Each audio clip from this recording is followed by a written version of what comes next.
Voici présenté un nouvel outil de l'apprentissage de la conjugaison. Cet outil s'appelle tout simplement Conjuvision. L'apprentissage de la conjugaison se fera par manipulation de vignettes. En vue de l'utilisation de cet outil, nous serons amenés à décomposer les éléments de la conjugaison. Conjuguer, c'est décrire une action ou un état faite par une ou plusieurs personnes dans le temps. Cette action ou cet état est décrite par un mot appelé verbe. Voici présenté l'outil Conjuvision avec ses vignettes. Chaque vignette a sa place, sa forme et sa couleur avec ses informations précises. Afin de faciliter l'apprentissage de la conjugaison, nous avons classé les verbes en groupes, chaque groupe suivant les mêmes règles de la conjugaison. Seul l'infinitif nous donnera le groupe du verbe. Les verbes, comme le verbe chanter terminé par ER, se prononçant et, font partie du premier groupe, sauf de aller et envoyer. Rappel, l'indicateur de l'infinitif termine la forme verbale du verbe. Les verbes construits comme finir, base en I, indicateur de l'infinitif en R, font partie du deuxième groupe, plus de 300, sauf ouïr, fuir et haïr. Leur participe présent est en issant. Les verbes construits comme partir, indicateur de l'infinitif IR, font partie du troisième groupe. Les verbes construits comme rendre, indicateur de l'infinitif RE, font aussi partie du troisième groupe. Les verbes construits comme pouvoir, indicateur de l'infinitif OAR, font aussi partie du troisième groupe. Quant aux verbes exclus de leur groupe, ils font aussi partie du troisième groupe. Repérer le groupe d'un verbe est très important pour la suite de la conjugaison. Pour conjuguer un verbe, nous assemblons des éléments pour préciser le nom du verbe, le temps et la personne.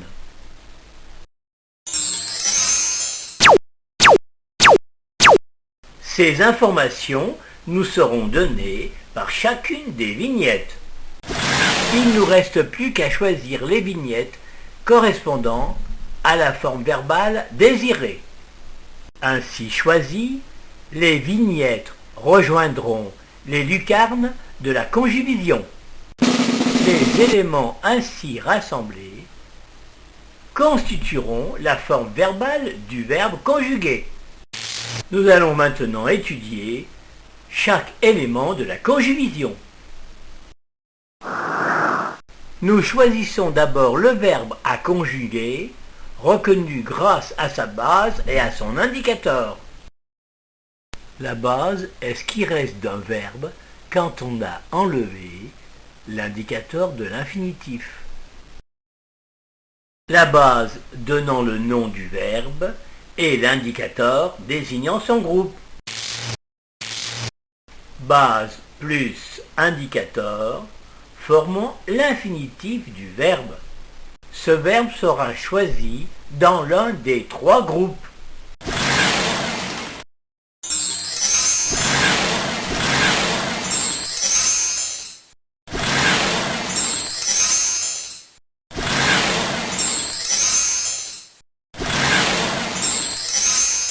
La vignette rouge nous indiquant la base choisie.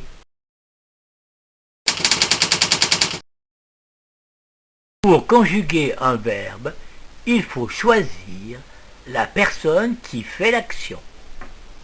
La personne étant la première vignette à poser. Je, la personne qui parle, garçon ou fille. Tu, celle à qui l'on parle, garçon ou fille. celle de qui l'on parle. Il pour un garçon, elle pour une fille. Ou on quand on ne connaît pas la personne. Nous quand il y a plusieurs personnes qui veulent dire la même chose. Vous pour parler à plusieurs personnes en même temps. Ou pour parler à une seule mais par politesse. Pour parler de plusieurs personnes qui ne sont pas là, ils si ce sont des garçons, elles pour désigner des filles. Voici donc les vignettes qui nous désignent les personnes. Maintenant, il nous faut préciser le moment de l'action. C'est le temps. Si l'action se passe au moment de la parole, on choisit le temps présent. Si nous parlons d'une action passée, nous choisissons l'imparfait. Si l'action n'est pas encore faite, nous choisissons le futur. Étudions maintenant les vignettes qui nous indiquent le temps. Voici leur place dans la conjugaison. Le présent, quant à lui, n'a pas d'indicateur de temps. Voici cependant sa vignette. Le passé, appelé imparfait, a deux vignettes. AI devant les terminaisons muettes et l'indicateur I devant les terminaisons sonores. Le futur est représenté par trois vignettes. ER pour l'ensemble du premier groupe, R pour l'ensemble du deuxième groupe, et le troisième groupe ajoutant IR, mais pouvant utiliser ces trois vignettes. Les vignettes noires indiquent donc le temps choisi. Étudions maintenant les désinences des verbes. Qu'est-ce qu'on appelle désinences? Les désinences sont les terminaisons des formes verbales qui varient suivant le temps, la personne et le groupe. Voici leur place dans la conjugaison. Les désinences peuvent être faites à l'aide de voyelles ou de consonnes. Voyons les désinences faites à l'aide de voyelles. Et voici les désinences faites à l'aide de consonnes. Désinences voyelles, il y a celles qui ne s'entendent pas et celles qui s'entendent. Les désinences voyelles qui ne s'entendent pas sont appelées désinences voyelles muettes. Les désinences voyelles qui s'entendent sont dites désinences voyelles sonores. Les désinences consonnes qui ne s'entendent pas sont dites désinences consonnes muettes. Les désinences consonnes qui s'entendent sont dites désinences consonnes sonores. Certaines formes verbales n'acceptent pas de désinence, on mettra ce signe. D'autres sont enfin communs à tous les temps. Certaines désinences, comme ONS et EZ, terminent les formes verbales au présent, à l'imparfait et au futur. Certaines désinences peuvent être communes à des personnes de la conjugaison. Le S ou le X désigneront soit le je, soit le tu. Quelques désinences indiquent un temps précis. Ainsi, AI, AS, A et ONT indiquent le futur. Nous allons maintenant donner à chaque personne ses désinences. Les désinences. Voici les désinences qui accompagnent le pronom personnel « je » suivant le groupe et le temps. Désinence accompagnant le « tu ». Désinence accompagnant le « il », le « elle » ou le « on ». Les pronoms « il » ou « elle » peuvent parfois s'en passer. On mettra un point. Désinence du nous, désinence du vous, désinence du il, ils ou du elle, les. Certaines sont communes à deux personnes. D'autres sont bien spécifiques à une personne désignée. Certaines désinences, comme ONS ou EZ, accompagnent leurs pronoms quel que soit le temps et le groupe.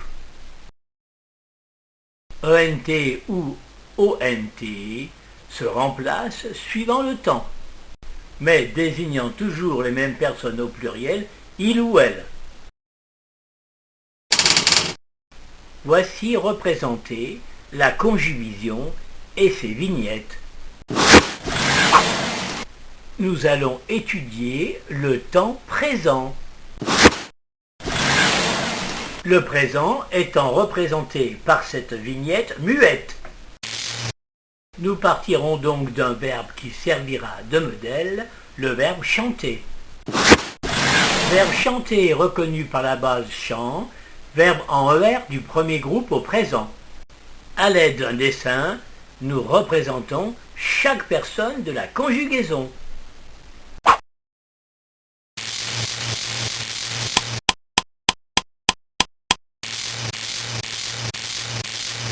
Nous allons apprendre à reconnaître les désinences de ces personnes au présent.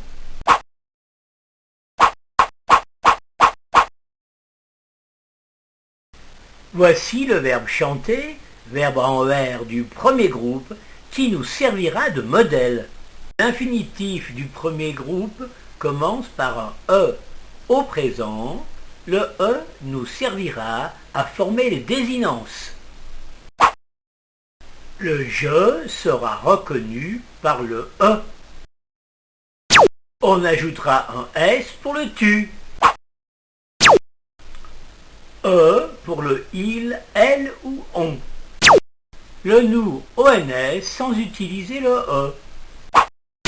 Vous se verra ajouter un Z qu'il gardera presque dans tous les temps et dans tous les groupes.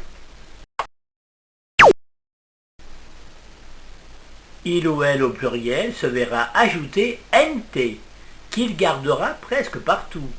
Toutes les désinences du présent du premier groupe sont des voyelles. Certaines voyelles s'entendent, ce sont des voyelles sonores. D'autres voyelles ne s'entendent pas, ce sont des voyelles muettes. Voyons maintenant les verbes du deuxième groupe au présent. Nous prendrons le verbe finir comme modèle. Voyons quelles seront les désinences des personnes des verbes du deuxième groupe. Nous savons que les verbes du deuxième groupe ont un R consonne comme indicateur de l'infinitif. Les bases des verbes du deuxième groupe se terminant par la voyelle I n'accepteront que des consonnes comme désinences. Et nous aurons donc des consonnes comme désinences. Ces désinences consonnes sont muettes. Nous gardons les désinences voyelles. Mais les désinences voyelles du présent obligeront la base finie à se modifier. En effet, deux voyelles ne peuvent s'assembler. Nous serons donc obligés d'introduire une consonne. La syllabe finale se prononçant alors is. Le deuxième groupe voit donc sa base se prononcer de deux façons, i et is. Base finie devant les consonnes muettes s, s, t. Base finisse devant les voyelles. Plus de 300 verbes suivent ces consignes. Ils constituent l'ensemble du deuxième groupe. Voyons enfin les désinences des personnes au présent du troisième groupe. Le troisième groupe rassemble la totalité des autres verbes, quel que soit leur indicateur de l'infinitif. Nous retrouvons les désinences SST du deuxième groupe et les désinences habituelles du pluriel ONS, EZ, ENT. Certains verbes reprennent les désinences voyelles du premier groupe comme les verbes envrir ou enfrir. Quant au verbe envoir, il s'ajoute des désinences X. Et certaines formes verbales ne veulent pas de désinence, on mettra un point. Certains verbes modifient les désinences voyelles. Par exemple, ONS sera remplacé par MES. Et EZ sera remplacé par TES. ENT sera remplacé par ONT. Nous distinguons les désinences muettes.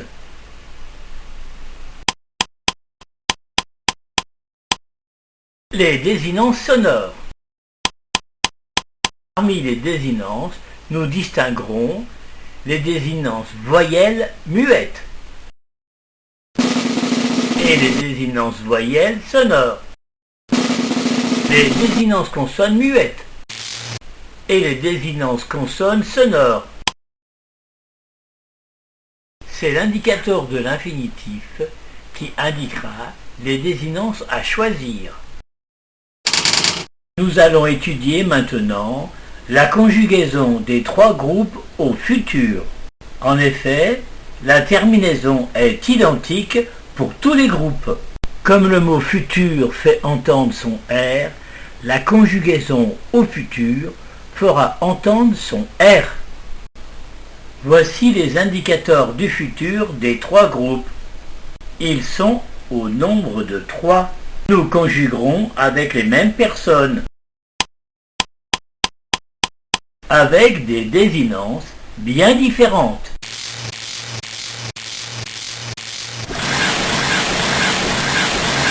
Les désinences du futur ont toutes un son voyelle sonore. On reconnaît les désinences du verbe avoir au présent. Voici une des désinences du futur AI commune à tous les groupes. Voici l'indicateur du futur ER du premier groupe. Terminaison du futur au premier groupe. Le E se prononce avec la base et la finale se dit RE. Le futur fait entendre le son RE. Indicateur du futur R du deuxième groupe. Voici l'indicateur du deuxième groupe au futur, la lettre R. Terminaison du futur au deuxième groupe, RE. Le troisième groupe reprend ER et R comme indicateur, mais ajoute IR. Le I se prononce avec la base, et le R de l'indicateur se prononce avec la désinence est pour faire RE. Nous constatons donc que toutes les terminaisons des trois groupes au futur se terminent par RE. Nous allons maintenant conjuguer les trois groupes à l'imparfait. Voici les désinences de chaque personne à l'imparfait. Les personnes de l'imparfait gardent leur désinence, quel que soit le groupe.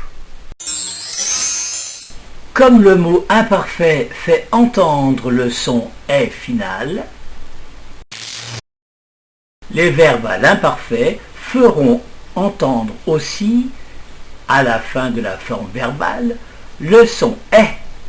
Voyons cela. En effet, les deux indicateurs AI et I sont les indicateurs de l'imparfait de tous les groupes.